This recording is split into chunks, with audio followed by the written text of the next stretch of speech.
What's up, guys? This is Barrett Freeman with the PropertyTales podcast. I'm here with Realtor Christina McCreary. She's a realtor in Southeastern Kentucky and a good friend of mine. And today we're going to be talking about real estate. So, how are you? I'm doing well. How are you? Doing well. So, how do you buy a house? How do you buy a How do you buy a house? house? A lot of people don't know where to begin. What are the steps of buying a house? Okay, well, I work with a lot of first time home buyers. It makes up the majority of my real estate business personally. So I meet with them and I give them the 5 steps to the home buying process. And I go through that with them. And I want people to know that I am an expert in real estate, but I don't know what the 5 steps are. So, I'm a broker. I manage people. I manage the business, but I don't deal with the public very much. I deal with investors, and that's a different ballgame. So, Well, these 5 steps are not really something that you're going to learn in real estate school. This is my way of explaining to my clients how the process works. It's just kind of a breakdown for them that I've created to help them know what part of the process that they're in and when they're going to be in it. right. So the first step in the process, after we've found the home that they love and they want to purchase, is we place the offer and we do the negotiating on the contract. Okay? So once we have the contract in place and everybody's happy with the price, everything's happy with the terms and conditions of the contract, and we've gone over that. The second part of the process is the inspection period. So that's the time when the buyers get to do their home inspection, their termite inspections, all the inspections that they decide that they need to have so that they can, know everything that they need to know about the property that they're purchasing. So the third step in the process is going to be the appraisal period. So once our inspection period is done, and typically I usually take 14 days for my buyers in a contract I put in, that we want 14 days to do our due diligence. So the third step is the appraisal. We're going to turn it over to the bank, and the bank is going to send out an appraiser to make sure that the home is worth what they're paying for it. Which, if you have a realtor that knows what they're doing, it's not going to be an issue. It's going to be fine, and it'll be good to go. But the appraisal period, the fourth step is the underwriting process. So that's just basically a time when the buyers aren't doing anything. I'm kind of cooling my heels, just waiting for the bank to do their thing. They write all the fine print of the loan and all the terms and conditions that they want to put in. And then the last and final step is the closing. So that's when we all come together at the table and everybody signs all of the documents, and the buyers then own the home. So that's the 5 steps. And that entire process takes about 45 days on the average. So when you do get a client, or is this a big conversation you have with them? Yeah, usually they have questions. When they're the first time that they buy a house, they're going to have a lot of questions. They don't know what the process is, and it's one of the first conversations that we have. Um, the other big conversations are about financing and other things, but I want them to understand the process that they're getting ready to go through, and that I'm going to be there with them through the entire thing, through every step, and that I want to make sure that they know what's going on, but these are not things that they're going to be responsible for handling. That's on me. Do you ever give them anything in writing? About the process? I have before. I've done flyers before, but typically lately it's been more productive to just have that conversation in person. And they feel more comfortable that way. The idea behind giving them something in writing is that they won't call you over basic questions. But my experience with humans is they don't read anything. So I get the same questions and texts when I'm buying houses from people, and they're like, "Have you talked to the bank?" I was like, "I haven't. I can get an update if you want."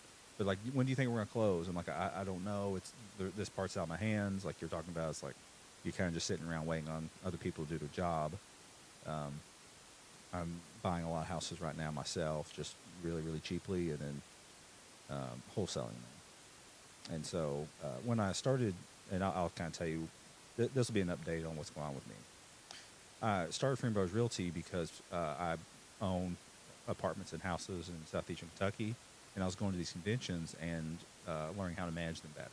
Because I knew we had these problems all the time, and I knew that they'd been solved millions and millions of ways, and I wasn't going to reinvent the wheel. So we started managing our stuff better and better. And when we talk to the landlords, we tell them what we're doing and how we're doing it. And they're like, well, you manage our stuff, but you have to have your license in Kentucky to do that. It's called property management. And so we quickly got 50. So I took my realtor's exam, passed it. We quickly got 50 doors that I was managing for other people. We're now up to 110 after just 3 years. And that part of my business grew organically. I hired agents because why not? I had a brokerage, why not sell? I hired a manager, and I've got 4 agents under her. And they weren't selling a lot of houses. I told them, I'm here for support, but I don't know really how to sell houses. I'm on the investor side. I hired a manager to answer your questions, and she's very smart. She's been selling houses for 8 years. But they weren't doing anything. They weren't treating it like a 9-to-5 job. And I know realty's not a 9-to-5 job, but it can be a 40-hour-a-week job. Even if it's on the evenings and weekends, you can get 40 hours easy. And even if you're not getting calls from people, you can be doing other things. You can be doing social media. You can be networking. You can be going to legislative events, whatever, education. But my agents were just kind of sitting around waiting on me to farm leads for them, which I do. But I have 4 agents, and my full-time job isn't trying to get leads for the big houses. My full-time job with real estate, besides managing my own stuff, is buying for me, and I don't need them for that. So the promise was, if I ever sold anything, I'd for sure let them do it. But I went to a property convention this week in Vegas, and I had a really down and dirty talk with my agents about the brokerage and my priorities. And when I started, I was hoping we'd sell 50 houses last year. Everybody struggled. So, as you know, I've been selling real estate for what feels like since Jesus was a baby. I know it hasn't been that long, but it feels that way to me sometimes. And there are things that I've definitely learned. Did I emo dump on you just now? Or was that a rant? I mean, I think you just I was trying to give you a big update. I know there's a lot. Yeah, that was a big update, but there's a lot in there. We'll get through it. Okay. We'll wade through it. Sounds good. As a realtor, the things that I've learned are that you have to put yourself out in front of the community in order to be successful. You can't rely on your broker to bring you leads and that to be the only source of your lead generation. Okay? Okay. It's no secret to you that I'm a political person, but I'm also, sort of a community influencer is kind of how I see myself.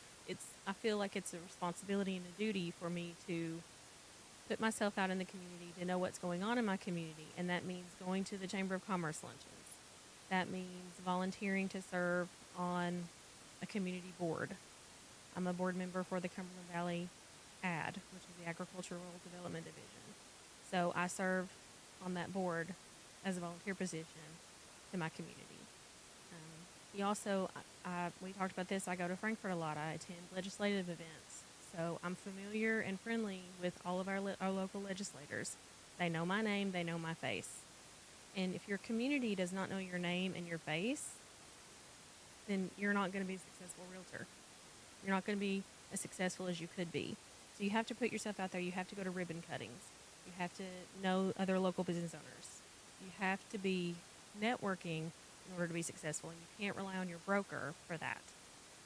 So that's a big part of, I think, maybe some of the issues that's going on is that maybe your realtors just don't know what to do or where to start, and that's a good place to start. So where should they start?